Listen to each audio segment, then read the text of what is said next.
You are very welcome back in Nigeria, and this is still trending now on the TVC Breakfast Show, where we bring you some of the trending stories that are shaping the world that you and I live in. We begin today on a somber yet inspirational note, where 9 suspects have been arraigned in the Federal High Court in Abuja over their alleged involvement in the deadly attack on the Yelwata community in Benue State, where about 150 people were killed in 2025 June. Now, on Monday, the federal government filed a 57-count amended charge against these men, including terrorism-related offenses, before Justice Joyce Abdul Malik. The Attorney General of the Federation and the Minister of Justice, Lateef Fagbemi, Senior Advocate of Nigeria, led the prosecution, asking the court to strike out one earlier defendant from the charge sheet, leaving 9 individuals left to face trial. Now, when the charges were read to them through an interpreter, all 9 of these men pleaded not guilty to the allegations, and the case has now been adjourned for trial later this month, with the justice system now moving towards determining accountability in one of Nigeria's most devastating rural attacks in recent times. Let's have a look at social media. Aqua Hope Nigeria says, arraignment is a start, not justice. Nigerians will be watching closely to see whether this goes beyond headlines. Full transparency, speedy trial, and real accountability for the victims of Yelwata. Anything less is just procedure, not justice. I'll take one more tweet. Key had this submission. He says, finally, some movement on this case. The families and communities affected deserve justice. Let's hope that the courts handle this thoroughly and transparently. Nigeria needs accountability for attacks like this. Now, Tim, very serious issues we're delving into this morning. Last year, there was a proposal in the House of Representatives for a special offences court, I believe, Mr. Shomi, where high-profile terrorism, gruesome trials like this were hoped to be brought before the court. But unfortunately, that never took off. But in moments like this, it makes you think about the importance of that. You know, high-profile terrorism trials like this, they stand at a very difficult intersection, as we said during the newspaper review. On one hand, we have a public demand for justice. On the other hand, the Constitution requires a fair trial of these terrorists. Yeah, there must be justice for victims, no matter what. The issue of the Special Offences Court is also very important to expedite the processing of those alleged to have committed serious crimes through the criminal justice system. Now, the problem is always the issue of fair trial and delay that could even occur as a result of defense tactics. The fact of the matter is, no matter how slow, justice will always prevail. If you look at Yelwata's incident, it was a barbaric act of killing. And I think the Attorney General is attaching very serious importance to it. That's why it's taking up that prosecution. So hopefully, we will see justice done at the end of this trial. For me, I want justice to be done very fast, because these people, they went very swift on the people that they attacked. We saw what happened, over 150 people were just gone like that. Families were wiped out. I remember reporting that story with a lot of emotions, like what is really happening. It was a senseless killing. It didn't need to happen. And I feel like when we've gotten the people that, were the ones that are affected and put pain on these victims, what are we really waiting for? But yet again, we need to understand that the justice must take its time. But we need to work very, fast. Olamide, you spoke about, the courts that they said to try, people that do terrorism. What happened to that court? Maybe that court will have been able to handle it faster, because a lot of people that they left behind are grieving, and those people, need justice. The dead cannot really see what happened, but the people that they've left behind, they actually need to see that the people that killed so many people senselessly finally get the weight of the law. Absolutely. Even though the law actually grinds slowly, whatever it is that we need to do, we just have to expedite that, because we need closure for the victims, the family of the victims. One thing is, some actually blamed religious, violence and all of that. Others are saying that it's a land dispute, it's tribal, ethnical, whatever it is. We do not have, or they did not have, any justifiable means, any reasonable, any reasonable base, for them to have taken lives. It is so sad. But one thing we have to do as government is to prosecute these people as fast as we can. And when they are found wanting, they should be put to jail. Not just jail. If it requires that they also out to them the exact same thing they did to people by killing them, they should also take them out of this earth as well. Indeed. Thank you so much for your input. We'll be following this case very closely.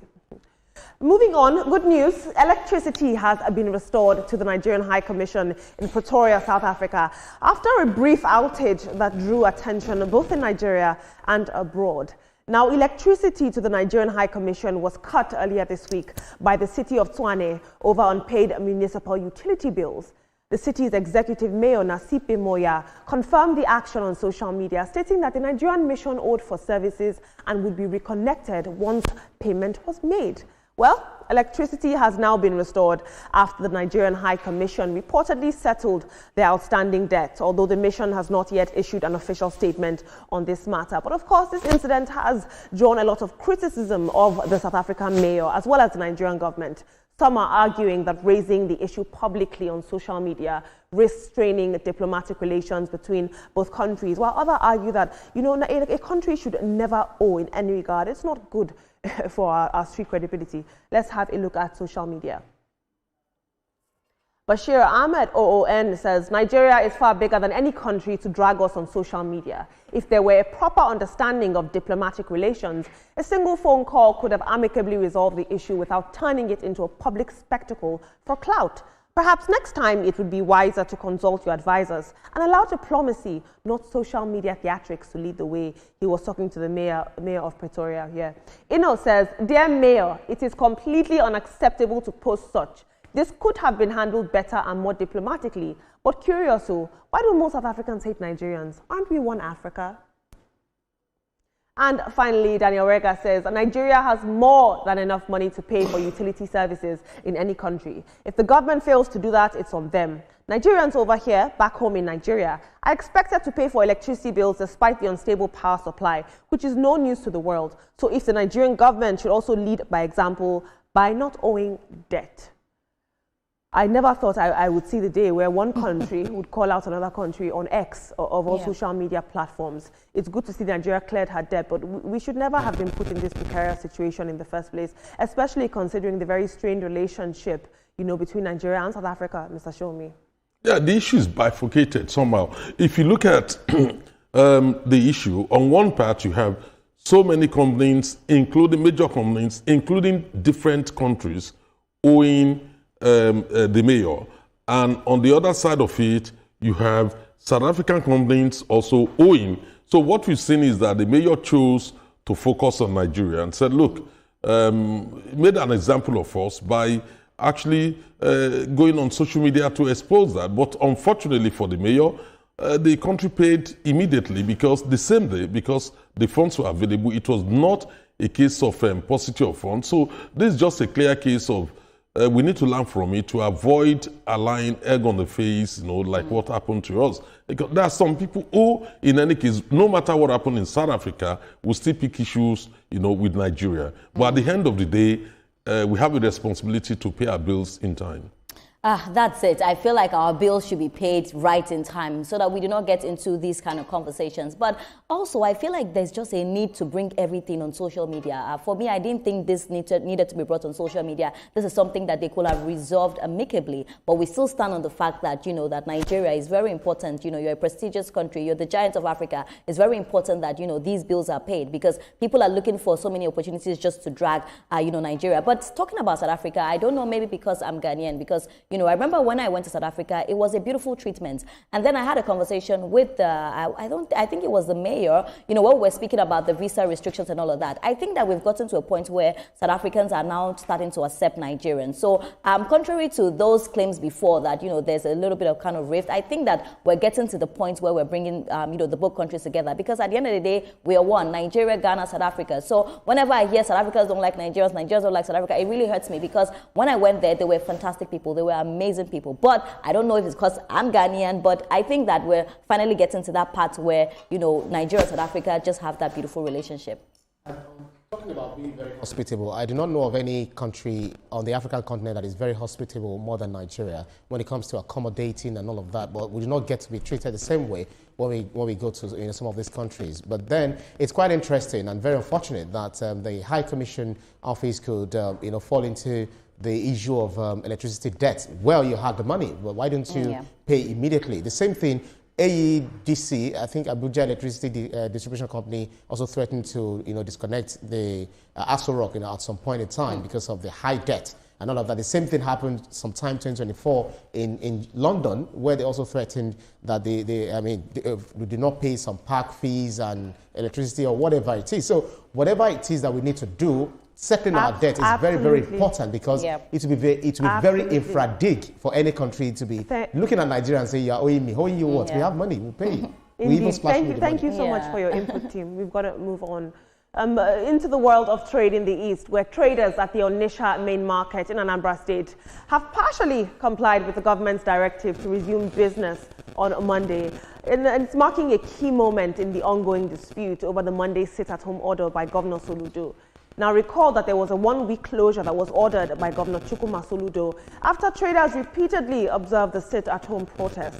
The market leadership introduced a mandatory attendance register for traders all across the state. And under the policy, market chairmen were instructed to record attendance every Monday to monitor compliance with the governor's mandate to open for business.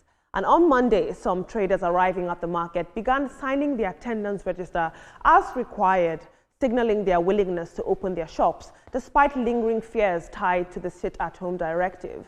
The presence of the market chairman executive members encouraged others to mark their names, helping to boost participations amidst tight security in the market. There's a lot of public sentiment that say that the attendance recording exercise is part of the government's broader strategy to restore normal economic activity in Onitsha, which is one of Nigeria's busiest commercial hubs. Let's have a look at social media. Pascal says, "You wouldn't expect total compliance on day one. That's not how humans work. The courageous will first take the leap, and when nothing negative happens, the less courageous will then follow suit. In all, there's an improvement compared to weeks ago. Come back in a few weeks' time and see." APOC says, "Soludo should go and sit in his own shop and start selling orange. I want to see something." Team, please let's keep our comments very short, please, because we're running out of time. Mr. Shomi, what do you make of this development? I mean, grown men with families forced to sign an attendance register.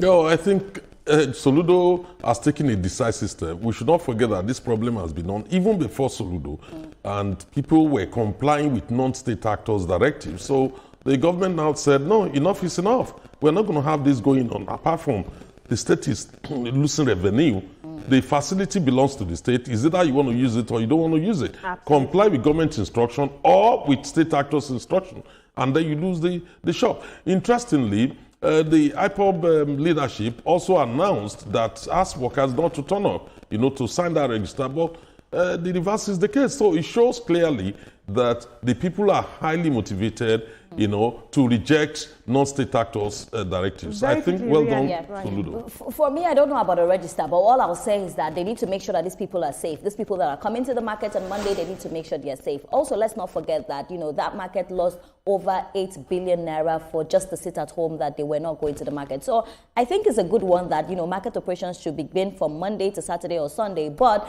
the mandatory signing is what I do not get. But most importantly, they need a lot of safety in that market. Absolutely. Talk about safety, and I believe that was also provided. Those who were brave actually came out. And that, when we talk about political will, this is actually what it is in play. Where the government is saying, do not worry, do come out. If you don't come out, we're going to do this. But people came out, and those who were not able to sign the register, who played true and see one way or the other, they should also be forgiven, and let's see how it takes shape, Monday in, Monday out. But they should never let their guards down. Thank you so much for your input, team. Now, I have a question for you watching back home. What happens when wealth meets everyday reality? Well, that question has been trending after Wahab Okoya, 19-year-old son of billionaire industrialist Chief Razak Okoya, who built his fortune through private business and manufacturing, sat down with a group of Nigerian youths to discuss the state of affairs in the country. Now, in a YouTube conversation, Wahab spoke very optimistically about Nigeria's progress, and he praised government improvements. He also admitted that he only recently learned the current fuel price, calling it, in quote, crazy. Have a look for yourself. Already. So do you know the price of fuel in Nigeria today? It's crazy. I overheard it a few days ago and it's crazy. It's crazy. Like, if you compare Nigeria today to Nigeria of 3 years ago, we're getting better. And I know it's because you guys live in Nigeria. For us that go to school and come back, when I come back, the change is so visible. I just we're not giving our government enough credit because they're actually trying. It's hard. Well, this moment, that video you just watched, quickly sparked a lot of reactions online, and many Nigerians are pointing out to what they see as a disconnect between elite experiences and everyday economic realities. But I think that the bigger conversation now is this: can national progress be measured the same way by those living in very different Nigerian realities? But I want to know what you have to say. Let's have a look at social media. Olatunji says, this is the prayer and wish of every parent to their child, to never witness or be stressed about economical issues happening in the country. The hustle. But he understands, the issues around high cost of goods and all that, while at the same time realistic cost of goods and all that, while at the same time realistic appreciating the progress being made in resolving the economic challenges. Well, for me, I think Shade Okoya has done a fantastic one raising her voice, because I tell you what, I'm not sure if it's him or his brother that has the spares. I think you brought the story as well on Trending Now that brought out the spares which they sell. I think these boys are very invested in their father's business. They understand business. They know business. But oftentimes in Nigeria, we just have this thing where, want to castigate people that are from privileged homes. And that is what we see happen. It happened a lot to Kidwaya, although Kidwaya comes out to talk a lot. But yes, this happens. So I believe that these boys are adding to the economy in different ways. I've seen Wahab come out to speak about Eleganza, the way he creates content, for the company. And I know that they are very much invested in it. Possibly he may not have known, because like Mr. Shomi said, I don't even think maybe he drives to the filling station. So, people come from different backgrounds. Absolutely. Those would not come from privileged background. If you ask them how much is petrol, they will tell you they don't know. Why? Because they have no business with petrol. Because one thing is maybe they jump on the bus, or because they do not have a car. So sometimes some people do not know. So if he says he doesn't know, he doesn't know. He's from the privileged background. It's not his fault. So whatever it is, people will have to talk one way or the other. But the young man is just trying, and he's being honest. That's the reality. Absolutely. Important to know that not all privilege must be punished in Nigeria. Yeah. Thank you so much for your input.